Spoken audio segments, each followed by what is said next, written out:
Welcome to Famous People, English Stories. Ready to level up your English? Here we learn through stories slow, clear, and fun. Listen, relax, and enjoy the journey. Introduction. Today's story is about a man who changed the way the world shops. He started in a small garage with a big dream. That man is Jeff Bezos, the founder of Amazon. His journey is full of hard work, big ideas, and surprising turns. Get ready to follow his life from a curious child to one of the richest people on Earth. Let's begin the story of Jeff Bezos. Chapter 1: A Curious Boy with Big Dreams. Jeff Bezos was not born rich. He was not born famous. But he was born curious. From a young age, he loved to take things apart and sometimes even put them back together. He wanted to understand how everything worked. Jeff was born on January 12, 1964, in Albuquerque, New Mexico, USA. His mother, Jackie, was only 17 years old when she had him. His father, Ted Jorgensen, was a bike shop owner. But soon, his parents separated. When Jeff was 4 years old, his mother married a man named Miguel Bezos, a Cuban immigrant. Miguel adopted Jeff and gave him his last name, Bezos. From that moment, Jeff became Jeff Bezos. The family moved to Houston, Texas. Miguel got a job as an engineer for a big company. Jeff was lucky. His new father worked hard and supported the family with love and discipline. Jeff was raised in a house where education was important. Books were everywhere. Ideas were discussed. Mistakes were okay, as long as you learned from them. Even as a small child, Jeff showed signs of brilliance. When he was just 3 years old, he took apart his crib with a screwdriver because he wanted to sleep in a real bed. At school, he loved math and science. But he wasn't only book smart, he was also a problem solver. He didn't just want to learn. He wanted to build. During the summers, Jeff spent time on his grandfather's ranch in Texas. His grandfather was a former space agency worker and taught Jeff how to fix windmills, care for animals, and solve problems without complaining. Jeff called him Pop. Pop believed in thinking independently. He didn't like giving up. Jeff learned these lessons and kept them close to his heart. As he grew older, Jeff started to dream bigger. He wanted to be more than just a good student. He wanted to do something important, something big. In high school, he started a small summer camp for younger kids called the Dream Institute. He taught them science and literature. He was only a teenager, but already thinking like a leader. Teachers noticed his drive. One of them said, Jeff always had a plan. He wanted to make his mark on the world. He wasn't afraid to be different. At the same time, Jeff began to fall in love with space. He read books by famous science fiction authors. He imagined people living on other planets. He wanted to be part of that future. In his high school graduation speech, Jeff talked about building space colonies. Yes, even then. He said, "The Earth is finite. If the world economy and population is to keep expanding, space is the only way to go." Big ideas. Big dreams. A curious boy with a big imagination. But Jeff knew dreams were not enough. You had to work for them. When it was time for college, Jeff chose Princeton University, one of the best schools in the world.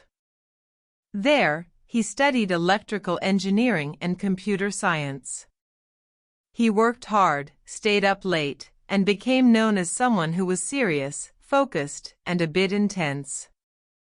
He wanted to learn everything he could about computers. He believed they would change the world. At Princeton, Jeff was not the top of his class, but he stood out for his energy and ambition. He wasn't trying to follow the crowd. He wanted to lead. Even during tough moments, he stayed calm and confident. Looking back, many people say you could see it in his eyes. Jeff Bezos was going somewhere. He didn't know exactly where yet. But he was ready. He had curiosity, discipline, and a fearless heart. This was just the beginning. Chapter 2: From Garage to Genius. Jeff Bezos finished high school with top honors. He was smart, focused, and full of big dreams. His next step was to study at one of the best universities in the world, Princeton University. At Princeton, Jeff chose to study electrical engineering and computer science. These subjects were perfect for him. He loved logic, problem-solving, and building new things. Life at Princeton was not easy. The classes were hard, and the competition was tough. But Jeff was used to hard work. He studied long hours and often stayed up late working on his computer. He wasn't just trying to pass the tests, he was trying to master the future. Jeff became known for his deep focus. When he was working, he didn't like to be interrupted. He was serious. But he also had a good sense of humor. He laughed loud, and he laughed often. His friends said Jeff had a giant laugh. If he was in the room, you knew it. Even during college, Jeff was already thinking about business and space. He talked about ideas that seemed impossible at the time: space hotels, millions of people living on other planets, and computers in every home. Some people laughed. Others listened. But Jeff believed in those dreams. After graduating from Princeton in 1986, Jeff had many choices. Big companies wanted to hire him. Wall Street was waiting. Smart, young computer engineers were in high demand. Jeff could have gone anywhere. He chose to join a small startup called Fattel, a financial technology company. There, he helped build a network for international trade. Jeff liked working in small teams. He liked the speed and freedom of startups. But he was always looking for something more. Later, he moved to Bankers Trust, and then to D.E. Shaw, a hedge fund in New York. At D.E. Shaw, Jeff did very well. He became one of the youngest vice presidents in the company's history. He worked on computer systems to help the firm make better investments. His boss, David Shaw, saw something special in him: sharp thinking, strong leadership, and deep curiosity. But something strange started to happen. Even though Jeff was making good money and rising fast, he felt restless. The job was great, but the dream in his heart was bigger. Every night, he read about the growth of the Internet. In the 1990s, the Internet was still very new. But it was growing fast, more than 2,000% every year. Jeff saw something that others didn't: a chance to build something huge. He had an idea: what if you could sell books online? Books were perfect, they were easy to ship, and there were millions of titles. A bookstore on the Internet could be the biggest bookstore in the world. He made a list of 20 ideas for Internet businesses.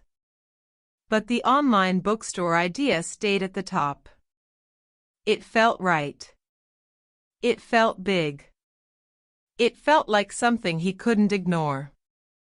Jeff went to his boss, David Shaw, and told him about the idea. David liked it, but he also told Jeff to think carefully. Jeff had a good job. He was on a safe path. Why take the risk? So Jeff walked in Central Park with his wife, Mackenzie. He explained the idea and the risk. He told her, "I don't want to regret not trying this when I'm 80 years old." That question, "What will I regret more?" helped him decide. He would leave his job and start his own company. In 1994, Jeff packed his things, said goodbye to Wall Street, and drove across the country with Mackenzie. They were headed to Seattle. Jeff brought a laptop, some notes, and one huge dream: to change the world with an online bookstore. They stopped at diners and gas stations. Jeff planned the company during the drive. He wrote a business plan on the laptop in the car. He called it Cadabra at first, but someone thought it sounded like cadaver, meaning dead body. That wouldn't work. So he searched for a better name. He wanted something big, something powerful. He found the word Amazon, the name of the largest river in the world. Yes. That was it. A bookstore as big as the Amazon River. He loved it. In a small garage in Seattle, Jeff and a few helpers began to build the website. They used doors as desks to save money. There were boxes everywhere, cables on the floor, and a bell that rang every time someone made a purchase.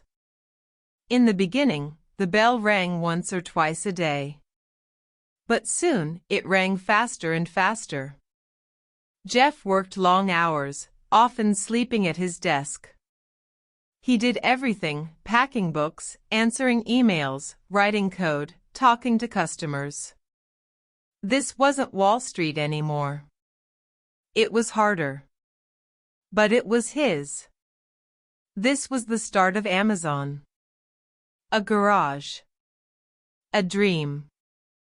A man who believed the internet could be more than just information. It could be a store. A business. A new way of life. And Jeff Bezos was just getting started. Chapter 3: Wall Street to Website. It was the summer of 1994. Jeff Bezos was 30 years old. Most people at that age were still building their careers. Jeff had already walked away from a top job on Wall Street. He had left comfort, security, and a high salary. Why? Because he believed in something bigger: the power of the internet. Jeff didn't wait for everything to be perfect. He acted. He and his wife, Mackenzie, drove across the country from New York to Seattle.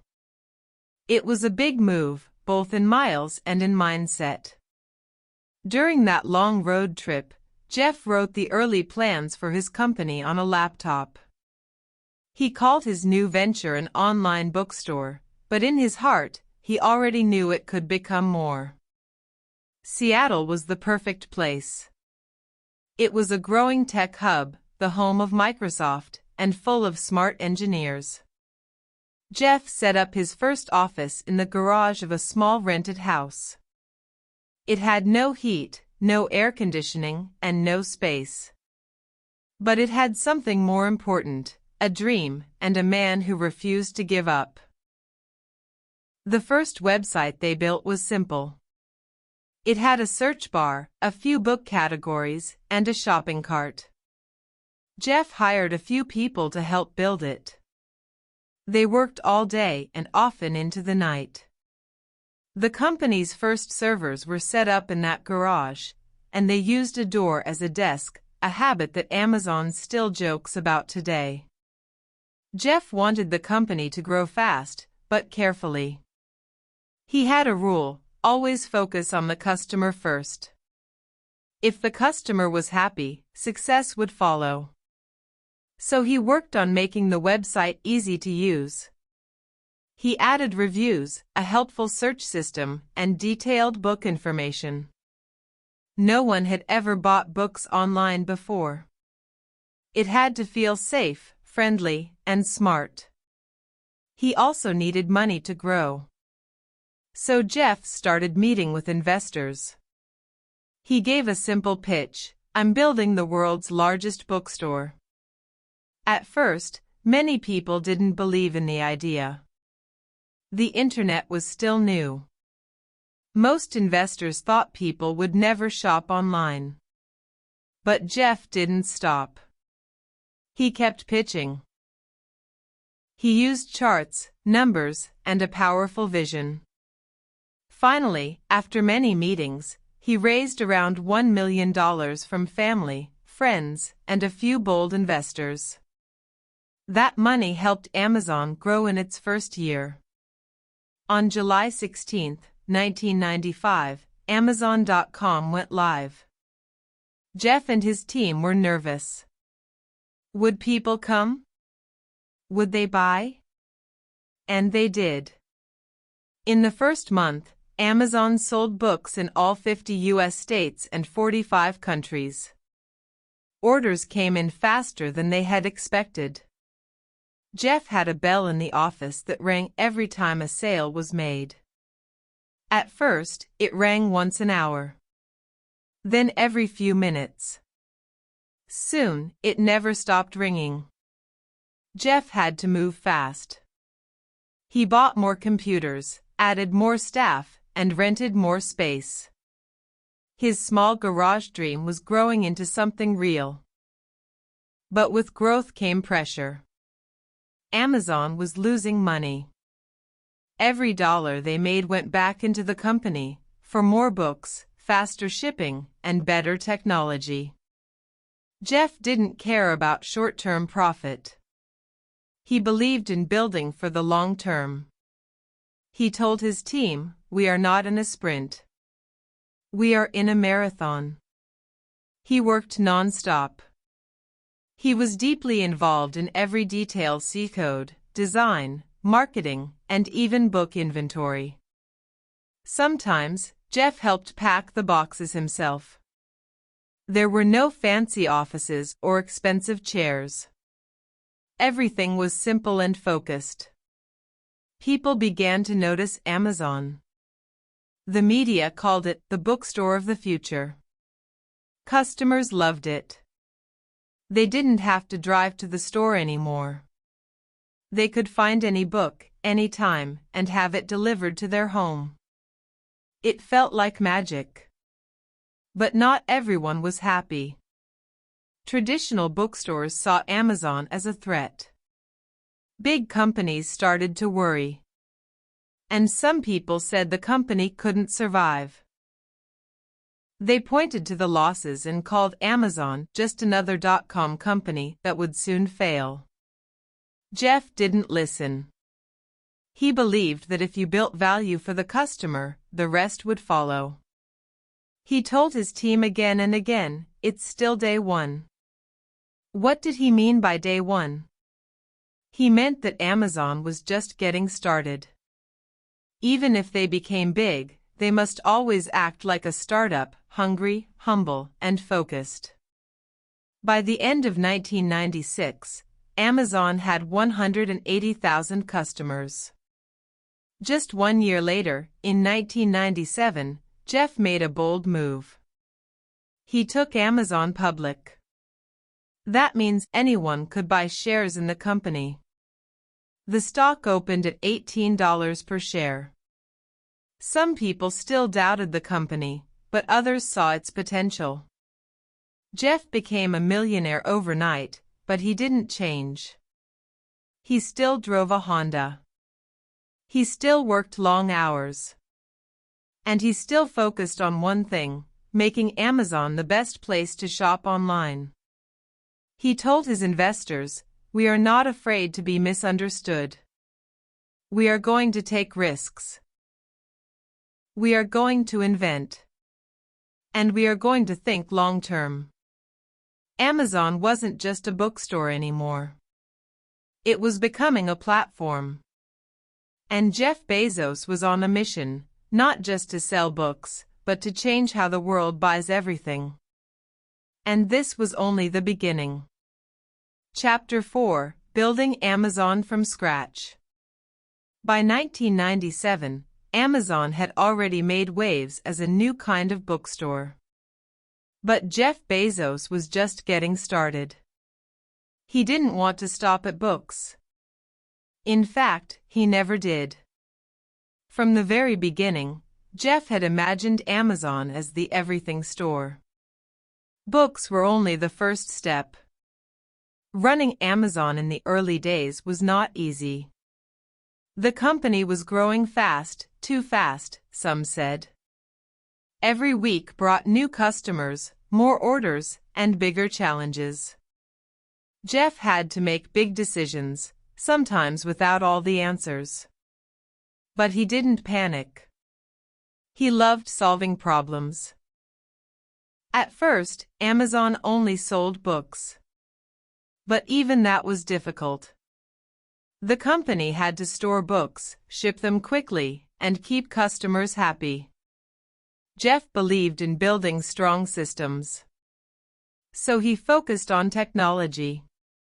He hired the best engineers. They worked day and night to make the website faster, smarter, and easier to use. Jeff was obsessed with details. He wanted every click to be smooth, every page to load fast, and every order to be correct. If a customer got the wrong book, Jeff took it personally. He once said, "If there's one thing Amazon is about, it's obsession with the customer." As sales grew, Amazon's small office in Seattle wasn't enough. Jeff rented warehouses to store the books. These warehouses were called fulfillment centers because they fulfilled customer orders. At first, they were chaotic. Books piled high, employees running around, and lots of mistakes. Jeff noticed the problems. But instead of complaining, he found solutions. He added barcode systems, created better shelf labels, and used algorithms to track orders. He always believed technology could fix almost anything. At the same time, Jeff faced pressure from the outside. Investors wanted profits. The media questioned if Amazon would survive. Competitors were watching. Some big companies even tried to copy the online bookstore model. But Jeff stayed calm. He kept saying the same thing, "It's still day one." In 1998, Amazon took a big leap. It started selling more than just books. First came music CDs, then DVDs, and then electronics. Jeff's dream of the everything store was beginning to take shape. But every new product brought new problems. Different sizes. Different warehouses. Different return policies. Jeff kept pushing forward. He wasn't afraid to try, fail, and try again. He believed failure was a part of innovation. In interviews, Jeff often smiled and said strange things like, "Your margin is my opportunity." What did he mean? He meant that Amazon could succeed by offering lower prices than its competitors, even if that meant smaller profits. He believed that if Amazon made customers happy, people would keep coming back. Jeff also introduced something new, customer reviews. At first, publishers were angry. They didn't like seeing bad reviews of their books online. But Jeff defended the idea. He said reviews helped customers make better choices. He was right. Reviews became one of Amazon's most powerful features. People trusted other customers more than ads. As the website grew, Jeff made another bold move, personalization. He wanted Amazon to feel like a personal store for every user. The website began showing suggestions like "You might also like," or customers who bought this also bought. This was revolutionary at the time. It made shopping fun and easy. By the end of 1999, Amazon had 17 million customers. It sold not just books and CDs, but toys, electronics, clothes, and more. Jeff was named Time magazine's Person of the Year. He was called the king of online shopping. But even with all the fame, Jeff kept his eyes on the future. He told his team, "We are not a bookstore. We are a technology company that happens to sell books." That small shift in thinking changed everything. Jeff wasn't just building a store. He was building an engine for online business. Still, not everything was perfect. Amazon was burning cash. Fast growth meant high costs. In fact, Amazon didn't make a profit for many years. Critics laughed. They said Jeff was dreaming. Some even said Amazon would go bankrupt. But Jeff didn't flinch. He kept investing in warehouses, software, and talent. He took risks. Big ones. He believed in long-term thinking. In one interview, he said, "If you are long-term oriented, customer interests and shareholder interests are aligned. In other words, if you take care of your customers now, the money will come later." Jeff worked with incredible focus. He asked hard questions. He read customer emails. He challenged his team. One employee said, "Working with Jeff is like being pushed into a fast river. You swim fast, or you drown." But his style worked. Amazon kept growing. It kept changing. It kept surprising everyone. From a garage in Seattle to a global online store, Jeff had done something amazing. He had built Amazon from scratch, with no map, no guide, and no shortcuts. Just vision, discipline, and a deep love for serving customers. But Jeff wasn't finished. The next chapter of his journey would test everything he had built and everything he believed in. Chapter 5: Risk, Failure, and Growth. By the early 2000s, Amazon had become a well-known name. Millions of people were using it to shop online. The media called it one of the Internet's biggest success stories. But behind the scenes, Amazon was facing serious trouble. Jeff Bezos had taken big risks to grow Amazon quickly. He had hired thousands of employees, opened new warehouses across the country, and invested heavily in technology. The company was shipping more products than ever before, but it still wasn't making much profit. Many people in the business world started asking questions. Could Amazon survive? Was Jeff Bezos moving too fast? Was the company too far ahead of its time? Then, in the year 2000, everything changed. The dot-com bubble burst. The dot-com bubble was a time when people invested huge amounts of money in internet companies, hoping to get rich quickly. For a while, everything seemed perfect. Stock prices kept going up. New companies were started every day. But many of these businesses weren't making real profits, they were just running on hope and hype. When the bubble finally burst, thousands of internet companies went bankrupt. Investors lost millions of dollars. The public lost faith in online businesses.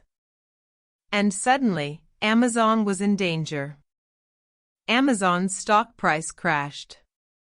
It lost nearly 90% of its value. Newspapers ran headlines like Amazon.bomb. Some experts said Jeff Bezos had failed. Others said the company would never recover. But Jeff didn't panic. He stayed calm and focused. He gathered his team and told them, "This is not the end. This is the beginning of a stronger Amazon." Instead of cutting corners or giving up, Jeff made hard decisions. He looked at every part of the business. What was working?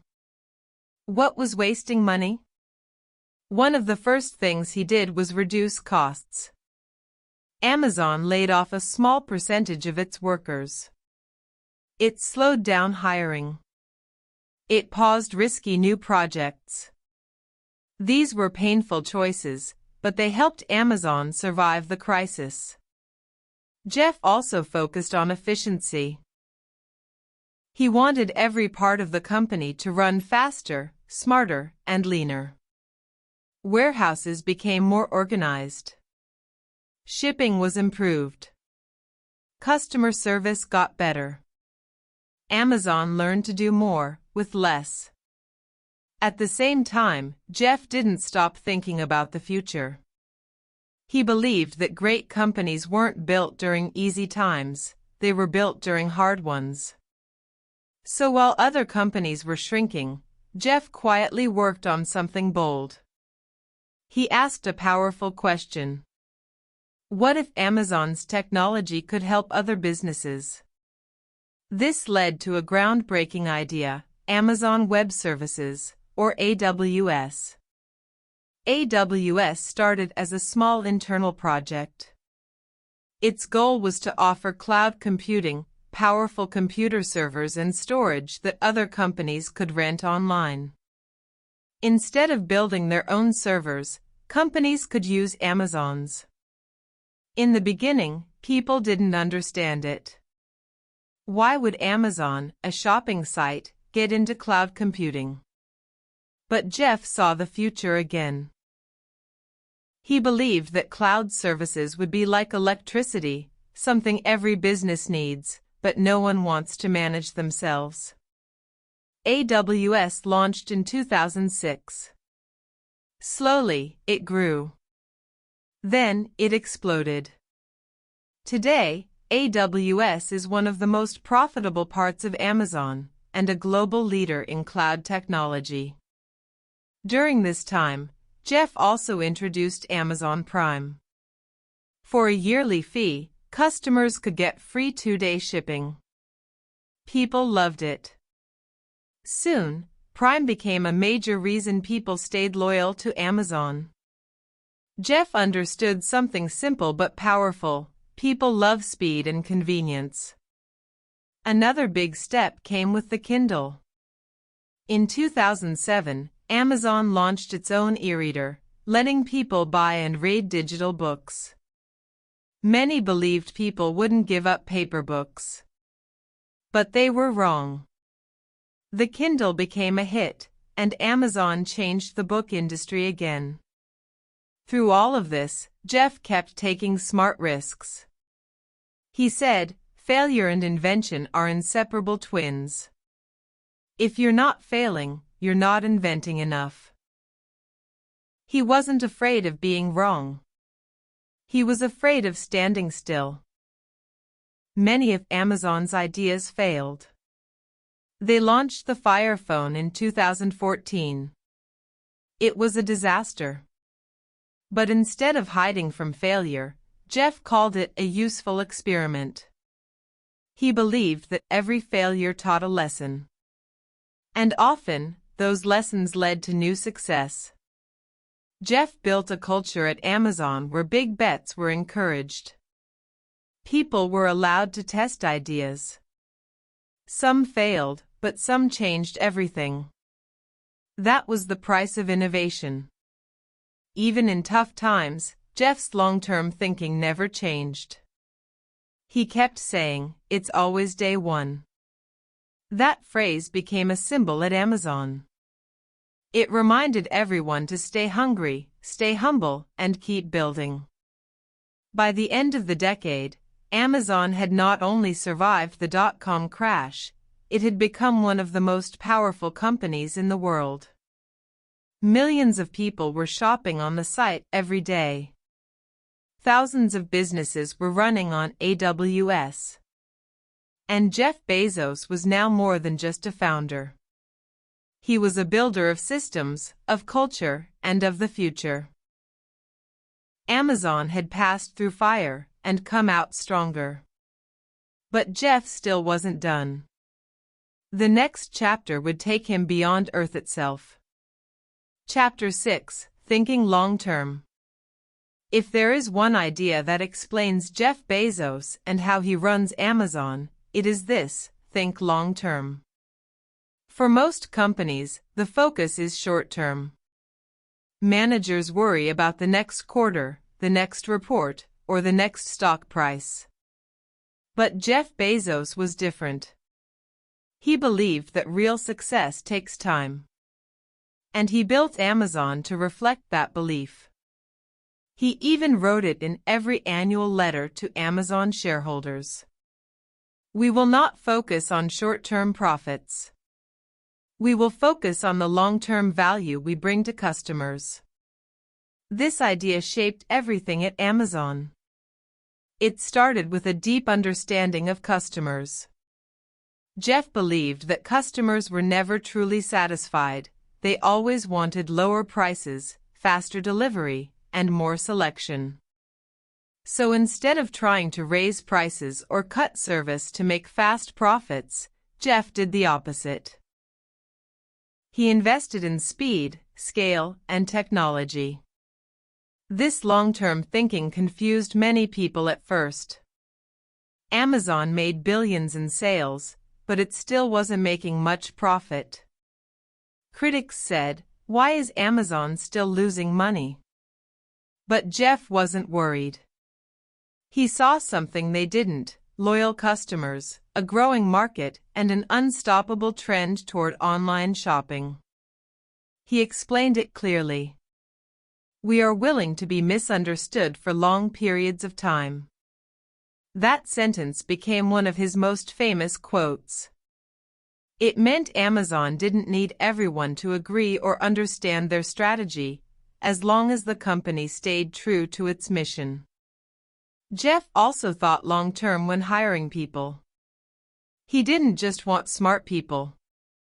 He wanted people who believed in Amazon's values. People who could work fast, think big, and handle pressure. He once said, "I'd rather interview 50 people and not hire anyone than hire the wrong person fast." He created a high-performance culture.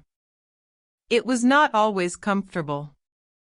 Employees said Amazon was a place where you had to work hard, move fast, and constantly improve.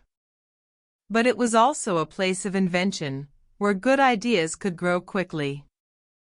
Jeff used something he called the two-pizza rule. It meant no meeting should be so big that 2 pizzas couldn't feed the whole group. Small teams. Clear goals. Fast action. That's how Amazon moved forward. Another tool Jeff used was the regret minimization framework. He used this method to make big life decisions. He asked himself, "When I'm 80, will I regret not doing this?" This thinking helped him leave his Wall Street job and start Amazon. Now, it helped him make bold choices every year. Jeff also believed in writing things out. At Amazon, PowerPoint slides were banned.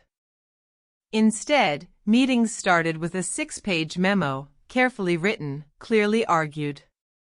Everyone had to read it in silence for 20 to 30 minutes before talking. Why? Because Jeff believed good ideas came from deep thinking, not flashy slides. This focus on clarity and depth helped Amazon move faster. It reduced confusion. It made decision-making better. And it kept the company disciplined, even as it grew. And Amazon did grow fast. By the late 2000s, Amazon had millions of products, thousands of employees, and a global presence. Prime membership was exploding. AWS was powering websites all over the world. New services were being launched every year: Amazon Music, Amazon Video, Amazon Fresh. Jeff kept adding new layers to his everything store. But through all of this growth, one thing never changed: Amazon's obsession with the customer. Jeff said, "We don't make money when we sell things. We make money when we help customers make better decisions." That simple idea became Amazon's compass. Even in meetings with investors, Jeff reminded them, "We don't work for Wall Street. We work for the customer." And he backed up his words with actions. In 2015, Amazon launched Prime Day, a massive shopping event with deals just for Prime members. It was risky, it required huge planning and logistics. But it paid off. Prime Day became one of the biggest online sales days in history. Amazon also continued to expand its delivery network. It opened new fulfillment centers. It tested drones for future deliveries. It experimented with cashier-less stores called Amazon Go. People asked Jeff, "How do you come up with all these ideas?" He replied, "We are willing to plant seeds, let them grow, and be patient." That's what thinking long-term means. You plant a small idea today, water it with effort and time, and trust it will grow into something big tomorrow. Not every seed grows, but the ones that do can change everything. This mindset helped Amazon become more than just a company. It became a platform, a system that could sell, ship, stream, and serve nearly anything, anywhere. And behind it all was Jeff Bezos, quietly leading, thinking ahead, and never forgetting day one. Because in his mind, Amazon wasn't finished. It was only the beginning. Chapter 7: Beyond Books and Boxes. Amazon started as a bookstore. Then it became an everything store. But Jeff Bezos didn't stop there. He wanted Amazon to be a part of everyday life, not just where people shopped, but how they lived, learned, and even entertained themselves. This chapter in Amazon's journey is about expansion. Beyond books. Beyond packages. Beyond the website. By the 2010s, Amazon had already become a household name. People trusted it. They loved its fast shipping and easy returns. Prime membership was growing fast. Customers were using Amazon not just for books and electronics, but for clothes, groceries, furniture, even food delivery. Jeff saw that Amazon could be more than just a store. He wanted it to be a technology company, a logistics company, a media company, and more. So he started building. One of the most important expansions was Amazon Web Services, AWS. We mentioned it before, but now it was growing fast. AWS provided cloud computing power to companies of all sizes. Netflix, Airbnb, NASA, even government agencies started using AWS to run their websites and apps. Jeff once said, "AWS is the secret sauce." It didn't look exciting from the outside. There were no boxes, no ads, no Prime logo. But inside the company, it was a giant engine of growth and profit. While the retail side of Amazon worked on razor-thin margins, AWS was highly profitable and helped fund bold new ideas. But Jeff didn't stop there. He wanted Amazon to be part of the entertainment world too. So he launched Amazon Studios, a team to produce movies and TV shows. It seemed like a strange move for a shopping site. But again, Jeff saw something others didn't. The future of content was online. and people wanted quality shows delivered fast. Amazon Prime Video began competing with giants like Netflix and HBO. In 2017, it won its first Oscar for the movie Manchester by the Sea. The world was shocked. Amazon, a website that once sold books, was now winning film awards. Jeff believed customers would stay loyal if Amazon became part of their entertainment routine. That's why Prime wasn't just about fast shipping anymore, it was a full experience. Then came Alexa, Amazon's voice assistant. In 2014, Amazon released the first Echo speaker with Alexa. You could talk to it like a person. Alexa, what's the weather? Play some music. Order paper towels. It felt like science fiction, but it was real. At first, people laughed. Who would talk to a speaker?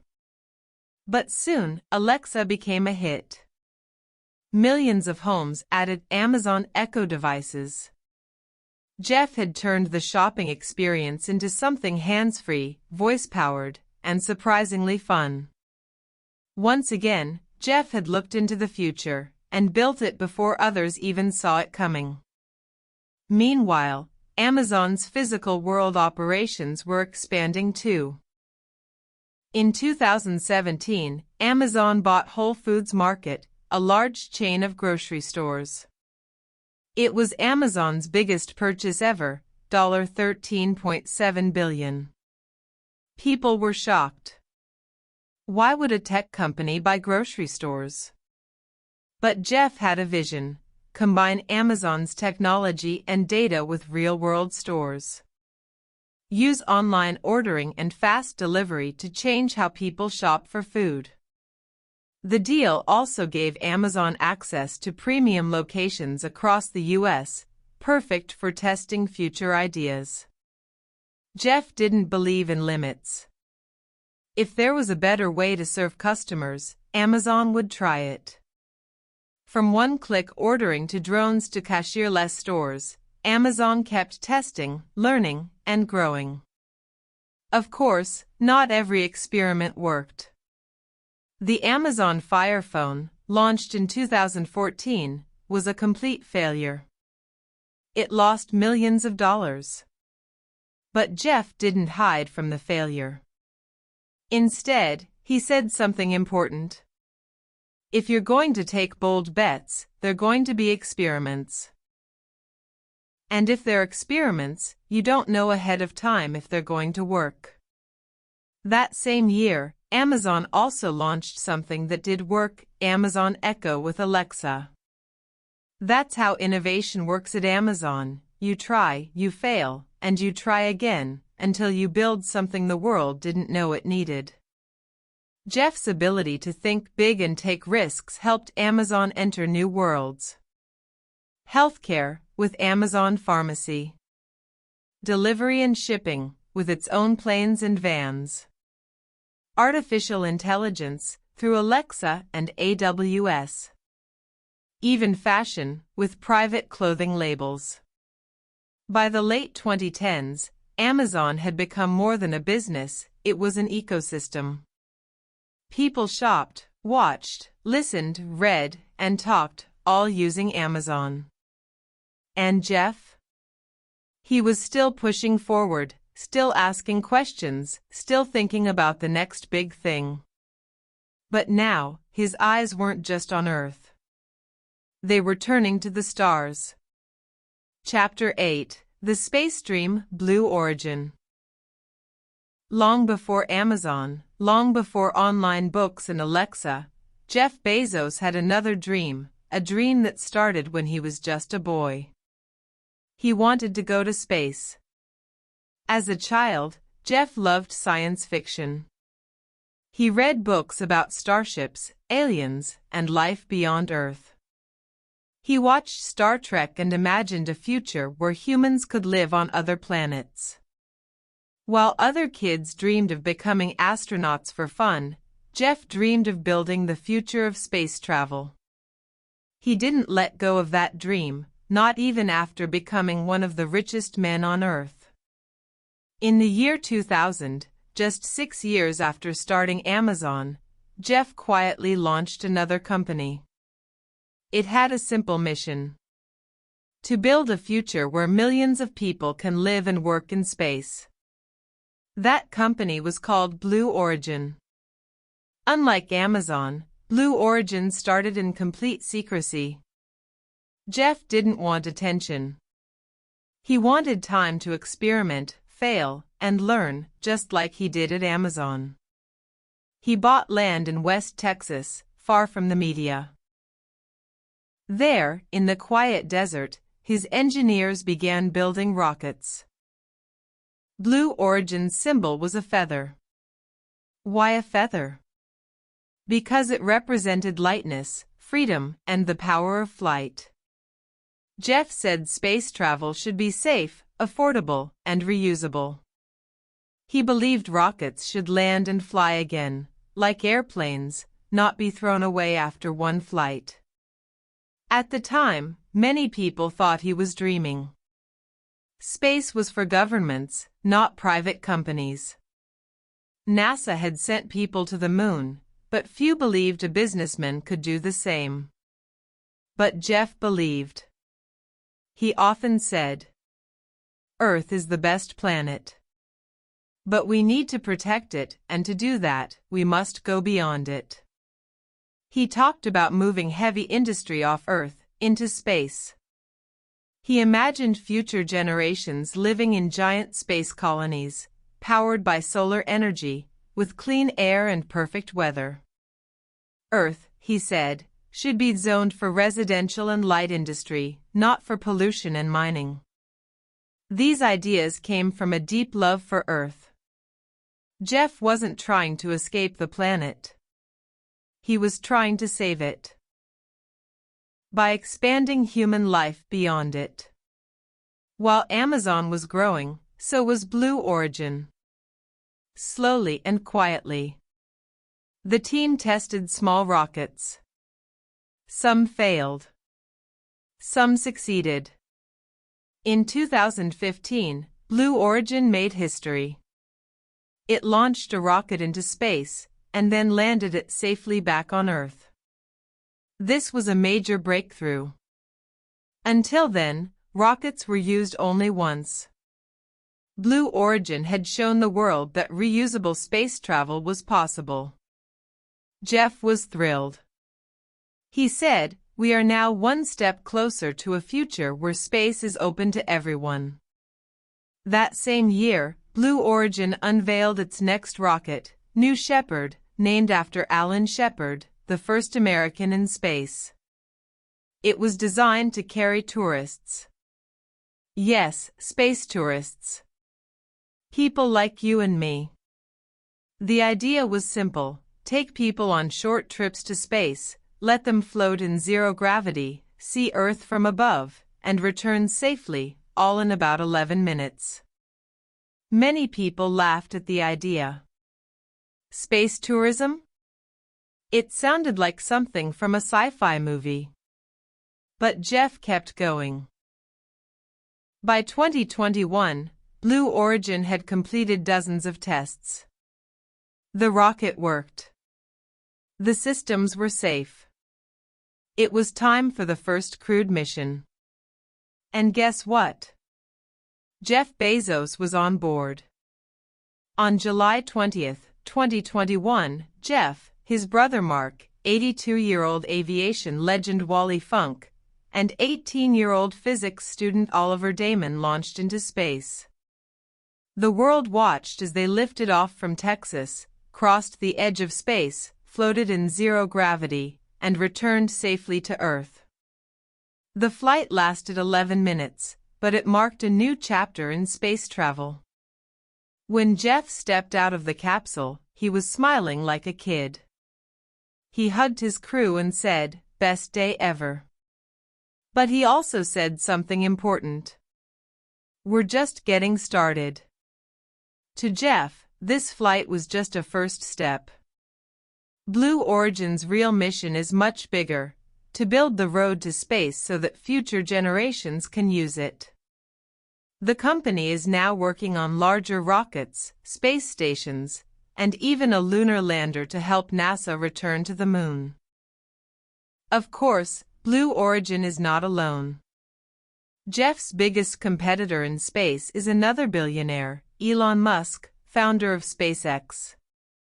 While Musk dreams of Mars, Jeff focuses on building infrastructure and safe transportation. Their visions are different, but both are pushing human spaceflight forward. Jeff believes that in the future, millions of people will live and work in space. He knows it won't happen overnight. He says, big things start small. That's why he's investing billions of dollars of his own money into Blue Origin. He calls it the most important work I'm doing. Even after stepping down as Amazon's CEO in 2021, Jeff said he would spend more time at Blue Origin, because the dream of space is what started it all. From a curious boy watching the moon landing to a grown man building his own rockets, Jeff Bezos has proven that no dream is too big, and no goal is too far. And for him, the sky is not the limit. It's just the beginning. Chapter 9: Leadership, Lessons, and Legacy. By the time Jeff Bezos stepped down as Amazon's CEO in 2021, he had built something more than a company. He had built a legacy. Amazon was now one of the most powerful businesses in the world. It touched almost every part of modern life, from shopping and entertainment to technology and space. But what kind of leader was Jeff? What lessons did he leave behind? And how would people remember him? Let's explore the deeper side of the man behind the empire. The relentless leader. People who worked with Jeff often used one word to describe him: intense. He asked tough questions. He pushed people to think harder, move faster, and aim higher. He was famous for walking into meetings and saying, "Why are we doing this? Is this really helping the customer?" Some employees said working at Amazon was like surviving a jungle. It wasn't easy. The pressure was high. The expectations were even higher. But Jeff didn't want comfort, he wanted excellence. He had a unique style of decision-making. He divided decisions into two types. Type 1 decisions: big, risky, hard to reverse. These needed deep thought and careful planning. Type 2 decisions: small, fast, easy to reverse. These should be made quickly to keep the company moving. Jeff believed most companies treated all decisions like Type 1, too slow, too cautious. But Amazon moved fast because Jeff encouraged action. If you can fix it easily later, don't overthink it now. This mindset helped Amazon innovate faster than its rivals. Invent and simplify. One of Amazon's leadership principles is invent and simplify. Jeff lived this value. He didn't invent the online store, but he made it better. He didn't invent the cloud, but AWS changed the way the world used it. He didn't invent voice assistants, but Alexa became a household name.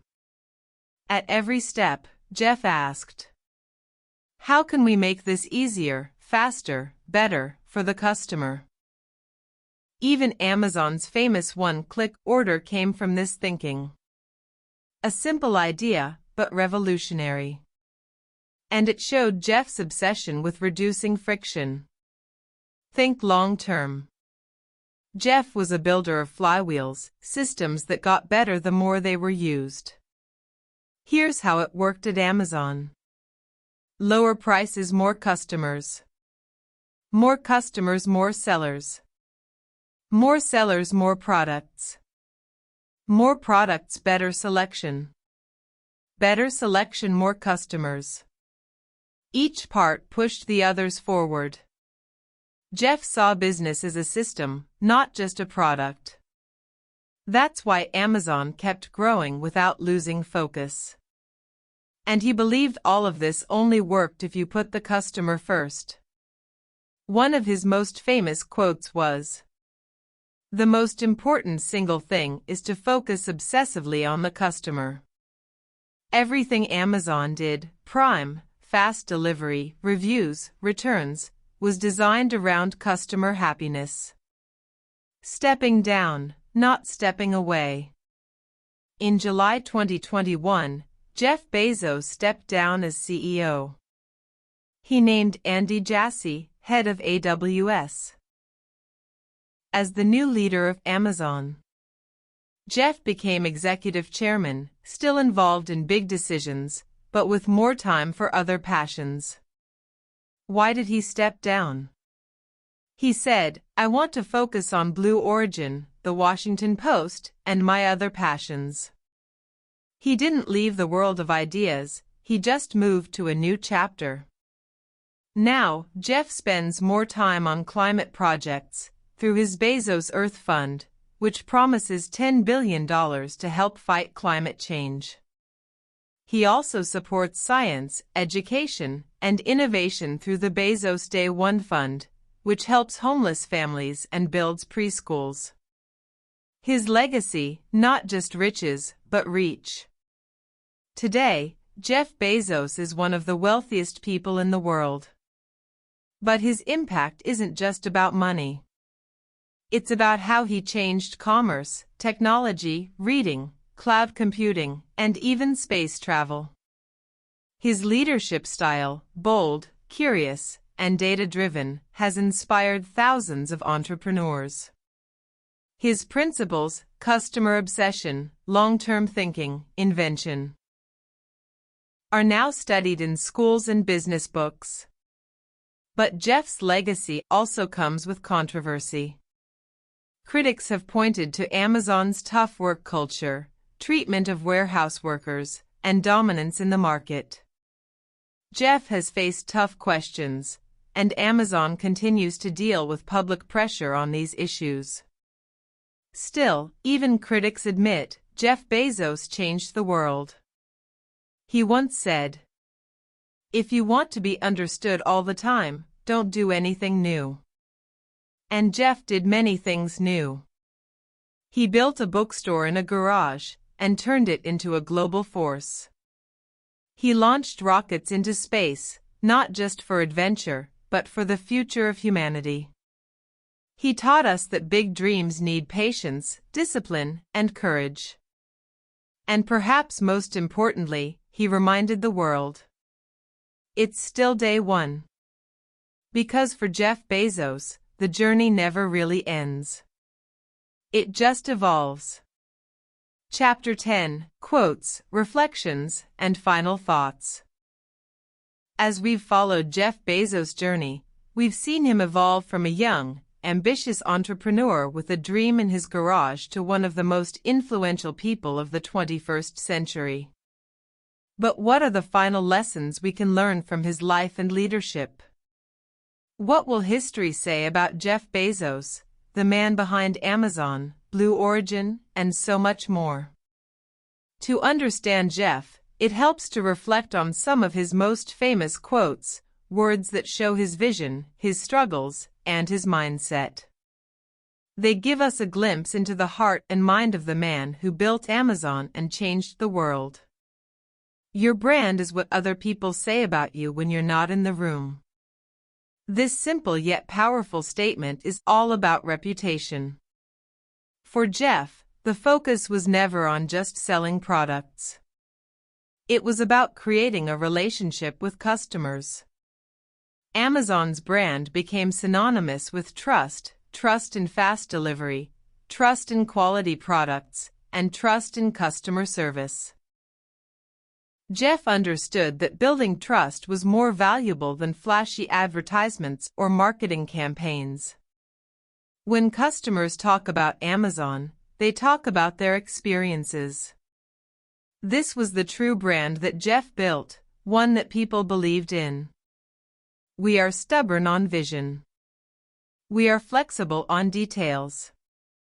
From day one, Jeff's vision for Amazon was clear. He wanted to build the everything store, a place where customers could buy anything they wanted. But the details of how Amazon would get there changed many times over the years. It wasn't a straight path. It was filled with mistakes, pivots, and new ideas. Flexibility in how to achieve a goal is just as important as having the goal itself.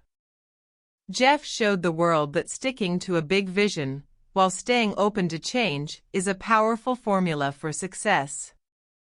If you double the number of experiments you do per year, you're going to double your inventiveness. Innovation is the heart of Amazon, and this quote speaks to Jeff's constant desire to experiment. Amazon didn't succeed because it had the best products from the start. It succeeded because it was willing to fail over and over again. Jeff believed in taking risks, trying new ideas, and learning from mistakes. Amazon was always testing new concepts, from Prime to Alexa to the very idea of the cloud. All were experiments that could have failed. But by embracing failure as part of the process, Amazon learned to invent continuously. It's not an experiment if you know it's going to work. This mindset was central to Jeff's approach to business.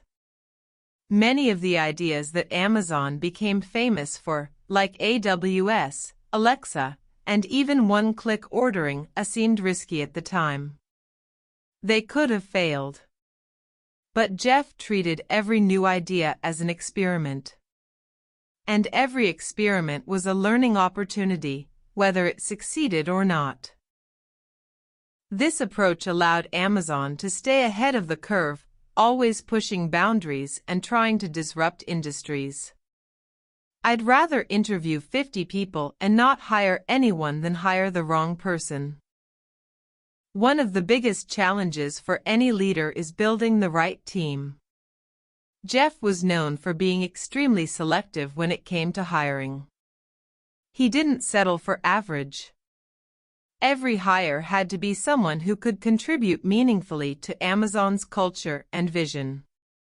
Jeff's hiring philosophy was about quality over quantity, ensuring that Amazon's team was made up of people who could deliver results and push the company to new heights. I believe you have to be willing to be misunderstood if you're going to innovate. This quote sums up Jeff's willingness to go against the grain. Amazon didn't always follow the traditional business path. Many of Jeff's ideas were seen as unconventional, at best. The decision to focus on long-term goals rather than short-term profits, the constant reinvestment of earnings into growth, the idea of cloud computing, these were all risks that others didn't understand at the time. Jeff showed that if you believe in your vision, you have to stick to it, even when others doubt you. Innovation is often misunderstood before it becomes accepted. What's dangerous is not to evolve. Jeff Bezos built Amazon by staying ahead of the competition. He constantly challenged himself and his team to evolve, to grow, to change. He knew that if Amazon stayed static, it would become irrelevant. The world was moving fast, and Jeff was determined that Amazon would keep innovating and growing with it. He understood that stagnation was the real danger, and that businesses, just like people, need to evolve in order to survive. Reflections on leadership. Jeff Bezos is a complex leader. Some admire him for his relentless pursuit of excellence. Others criticize him for Amazon's tough work culture. But regardless of perspective, Jeff's leadership can't be denied. His vision, resilience, and willingness to take risks made Amazon what it is today. His leadership style wasn't about being liked. It was about being effective. Jeff often challenged his employees and forced them to think differently. But he also empowered them to take ownership of their work. Amazon's famous two-pizza rule, keeping teams small and focused, encouraged independence and creativity. And Jeff's belief that failures were simply learning opportunities meant that employees were encouraged to take risks, too. But Jeff's legacy goes beyond his leadership at Amazon. His decision to step into the world of space exploration with Blue Origin shows that he is always thinking beyond the present. He's not just about making Amazon bigger. He's about making humanity bigger, pushing boundaries and creating a future where people can live and thrive beyond Earth. Final thoughts: the man who changed the world. Jeff Bezos built Amazon not just to sell products, but to solve problems. Whether it was making books available to anyone in the world or rethinking what a cloud could do for businesses, Jeff was always focused on one thing: improving the lives of customers. He did it through constant innovation, bold decision-making, and a vision that refused to be limited by today's possibilities. The lessons from Jeff's life are powerful and clear. Think big and think long-term. Customer obsession is the key to success. Innovation comes from experimentation, not perfection. Build a team of high achievers. Keep evolving, or risk falling behind. Today, Jeff's influence is everywhere, whether through Amazon, Blue Origin, or the way he has reshaped industries. And while he may no longer be Amazon's CEO, his impact is undeniable. Jeff Bezos didn't just build a business. He built a legacy, one that continues to inspire, challenge, and change the world. And as Jeff himself said, it's still day one. Thanks for watching. If you enjoyed Jeff Bezos' journey, hit that like button, subscribe, and ring the bell for more inspiring stories. Drop your thoughts in the comments below. Let's keep the conversation going. Until next time, keep dreaming big.